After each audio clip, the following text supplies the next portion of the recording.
Hello everyone and welcome back to the Burke-Made School of Broadcasting and another episode of Technical Difficulties. I am your tech wizard, Dwayne Burke, and for those of you who don't know me, I'm a broadcast engineer for several shows on the internet. You can follow me on Twitter if you want to find any of those shows, or follow me on any social media actually, because I can't give you a whole list right now, but let's get into today's episodes. Today's episode is all about transitions, and it's how we can go from something like, let's see, something just like this, right, to something more like, and this isn't going to be perfect because I don't have it set up yet, but I'm going to show you how to do that in this video. I don't use stinger transitions in this setup, but I'm gonna throw one in real quick. Here we go. Let's go with. Does this one have green? It doesn't have green. Hold on. I have a ton. Here we go. I know this one has green, so we'll use the arrow wipe. This is the one I'll probably end up using later. But we're gonna go from something like this, we're gonna go from something like this to something like this, right? Okay, let's get into it. We're gonna go ahead and switch over to our OBS window over here. That is on my other computer so that I can show you guys this without doing the OBS rabbit hole. I think on my first couple episodes you guys got to see that. So first things first is, what are your different types of transitions? There's a ton of them in OBS. All right, so you've got your basics, the ones that are just, preloaded.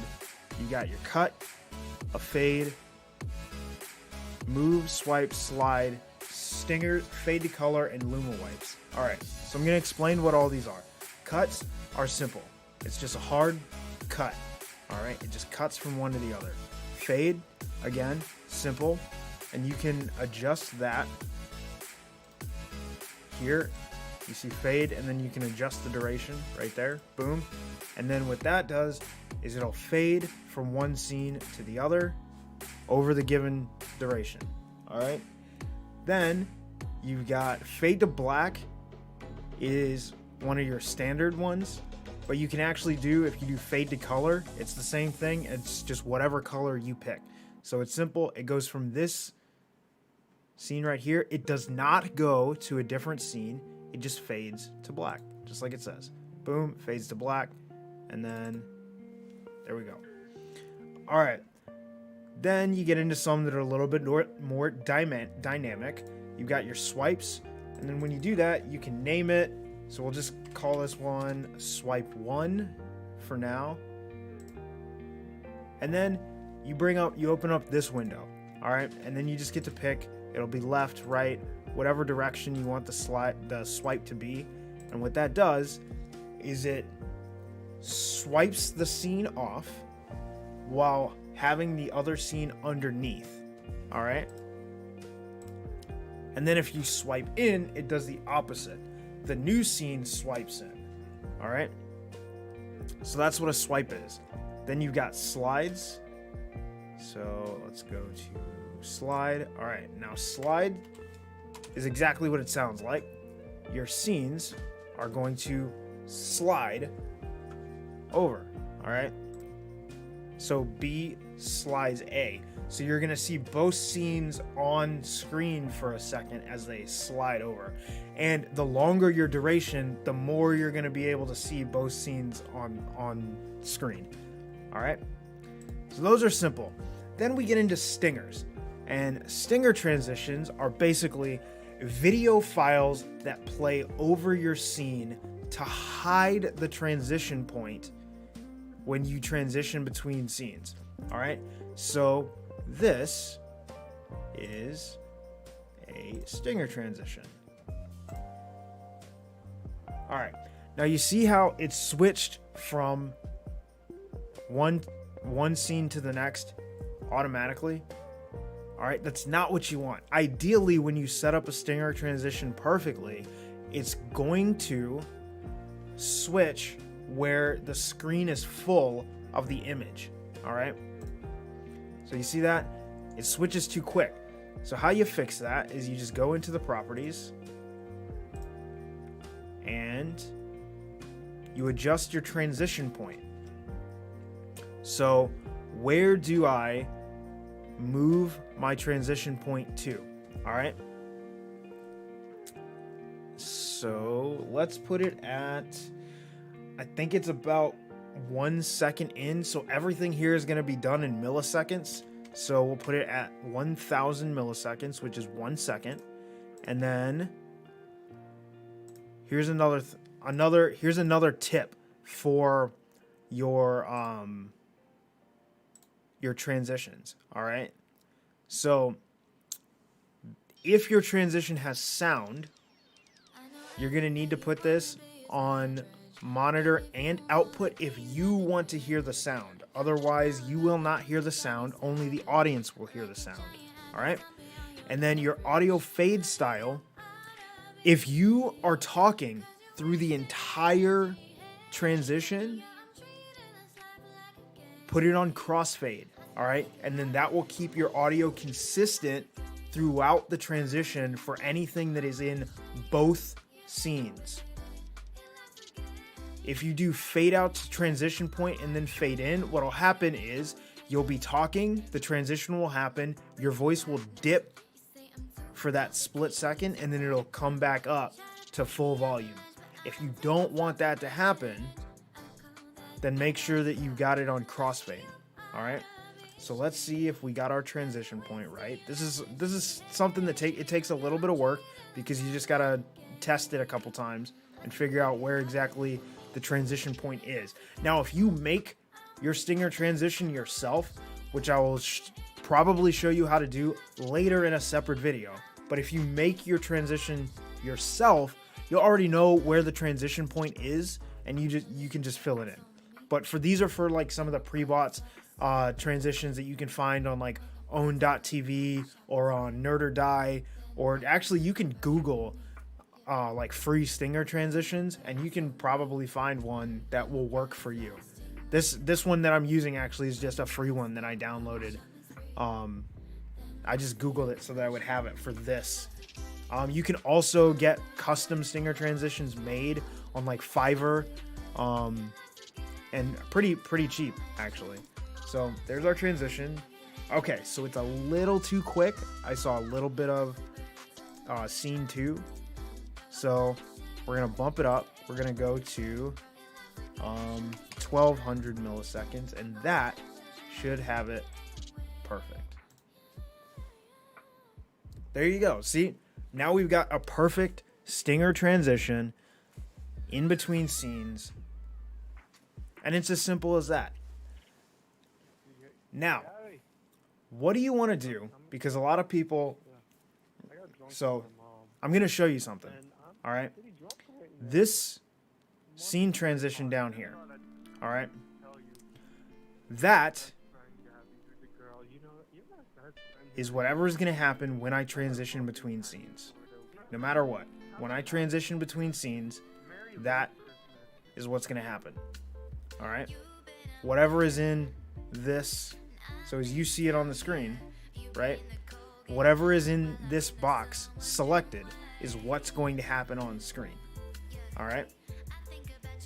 So how do I want only certain transitions to be transitioned certain ways, right? So I want this to always be a fade. I never want the stinger transition on this scene. So how do I do that? All right, there's 2 different ways you do this. All right. The first way you can only use if you are doing the transition from a scene. All right. So here we go. We've got scene 1. You go to what's called the transition override. All right. And then right here, what this does, you pick what transition do you want scene 1? This is the transition that will always happen when you transition from scene 1 into another scene. All right? It's as simple as that. Boom. All right. Next, all right, so we're going to use the cut for this one. So whenever I transition from scene 1 to scene 2,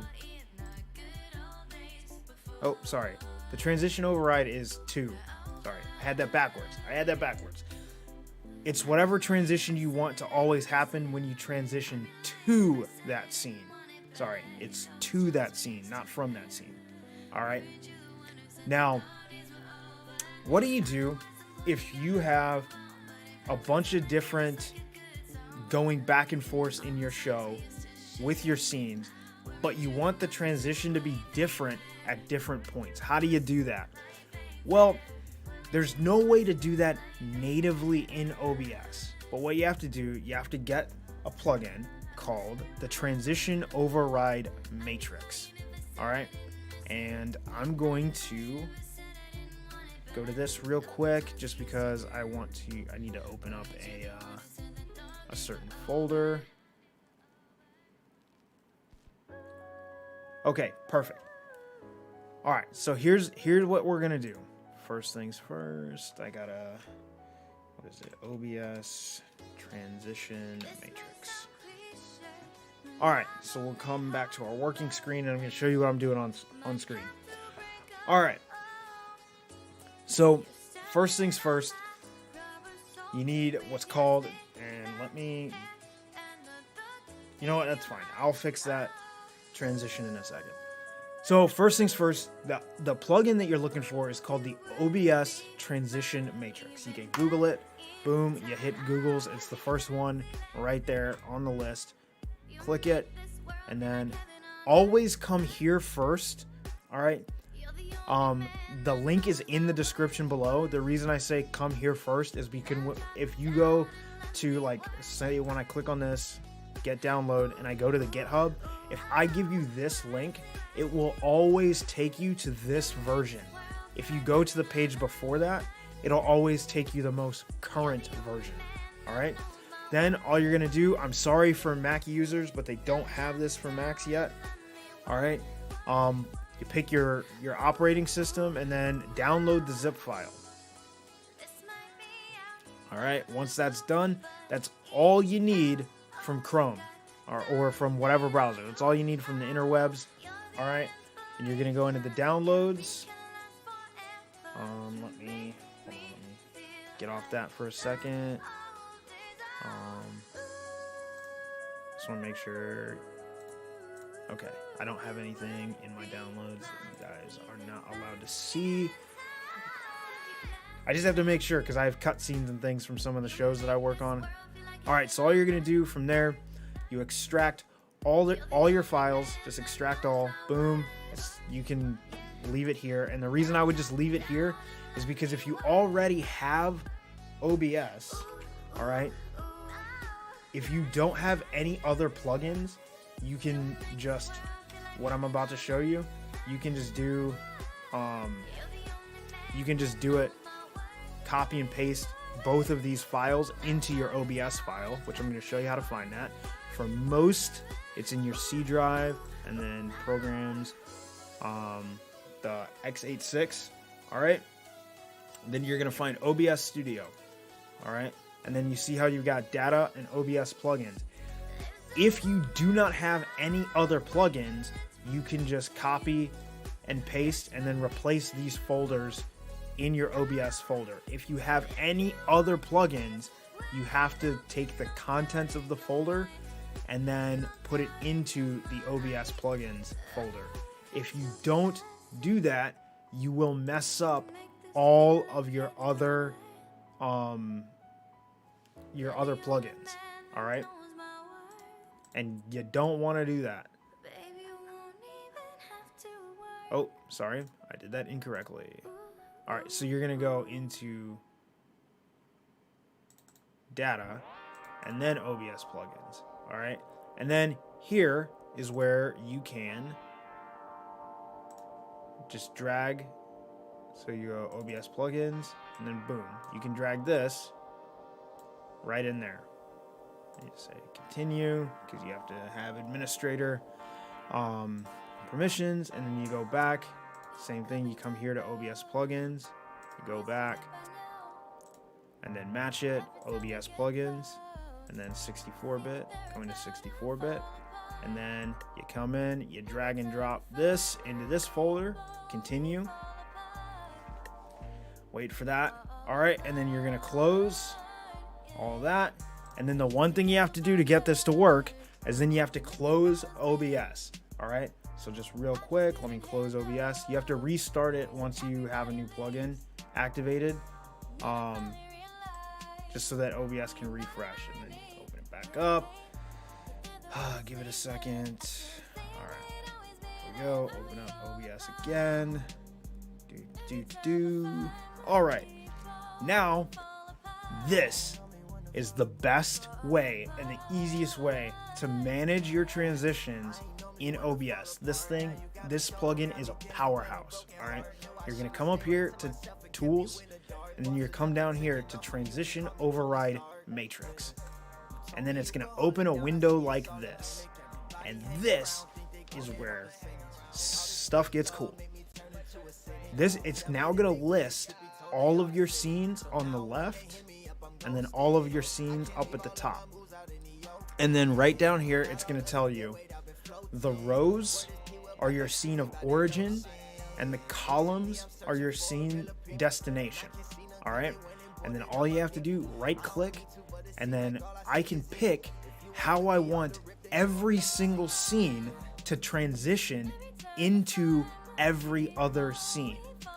So on a larger show, like, let me look at, I don't have any of my other scene collections on here that I have on like my main computer. I should have imported one of them.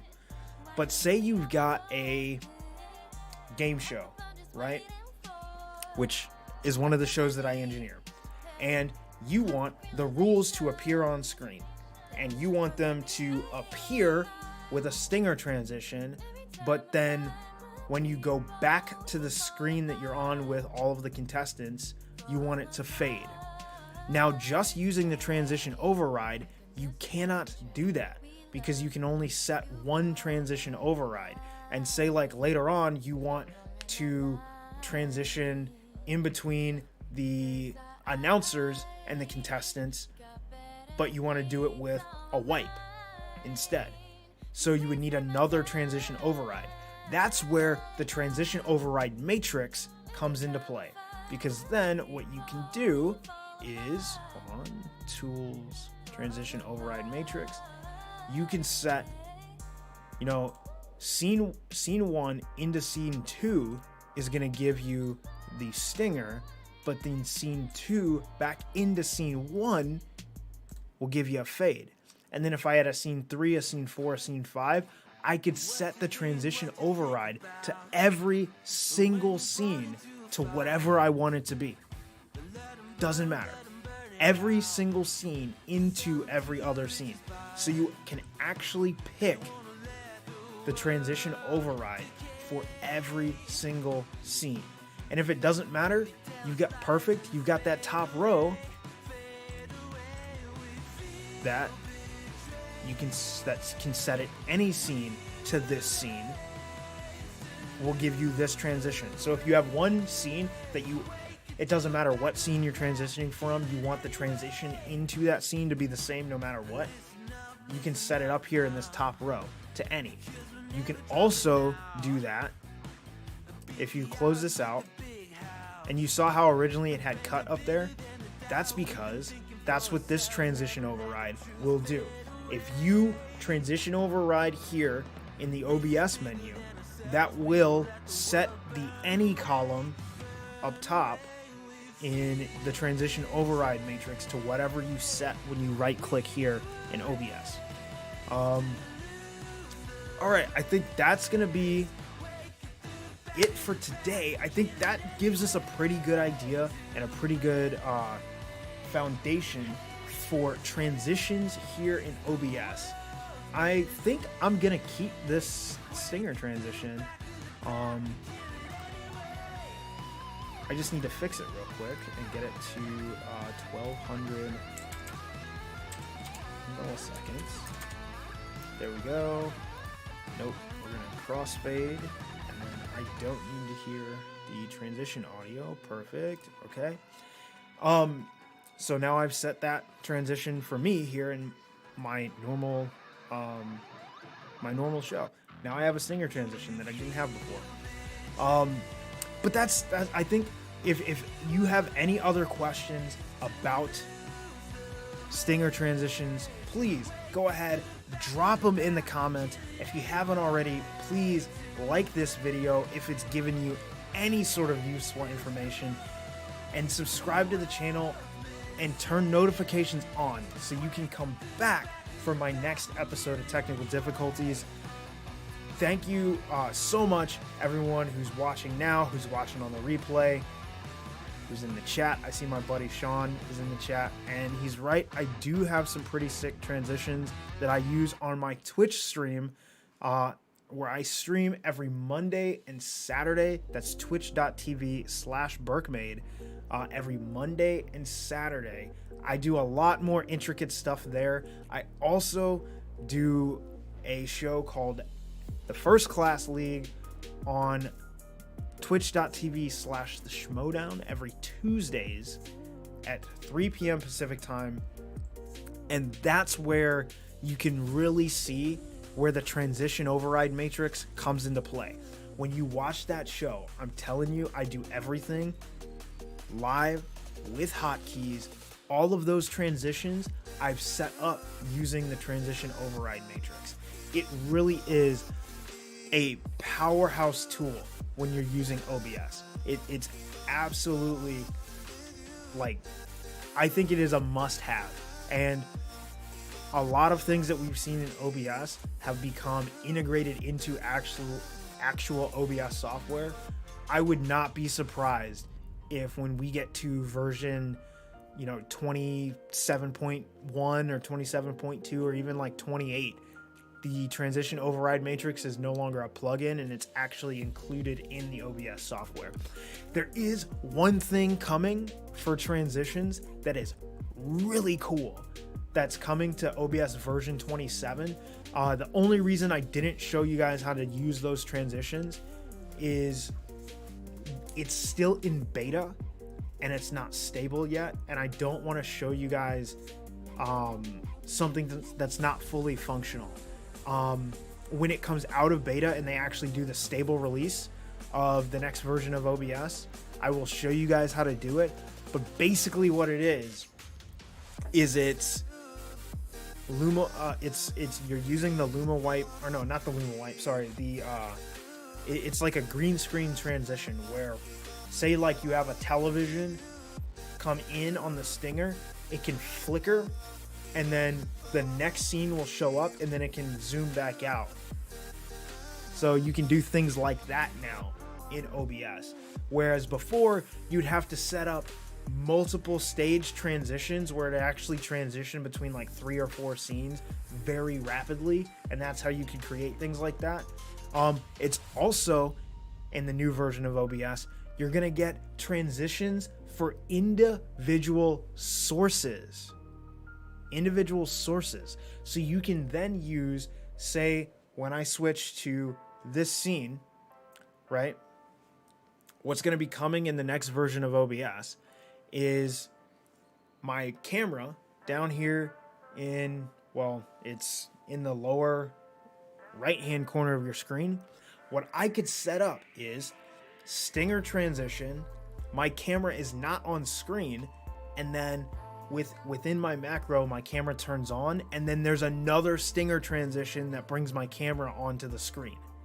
Or a wipe, or a fade, or whatever transitions you have in OBS, you can also apply to individual sources. You could do it with your gameplay, you could do it with your guests, you could do it with your lower upper third. It doesn't matter. You can add those transitions to every single source in OBS. And that's why I advocate using OBS Studio versus like Streamlabs OBS, because Streamlabs OBS is incredibly limiting and things like this you can't do.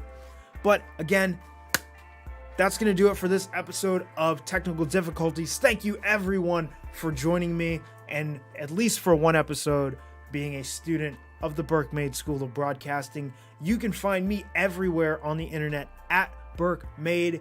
If there is a platform and I am on it, that is where you can find me. Reminder, Twitch stream, twitch.tv/Burke-Made every Monday and Saturday. I'm looking at adding a third day, but my schedule is a little wonky right now. But I'll keep you posted.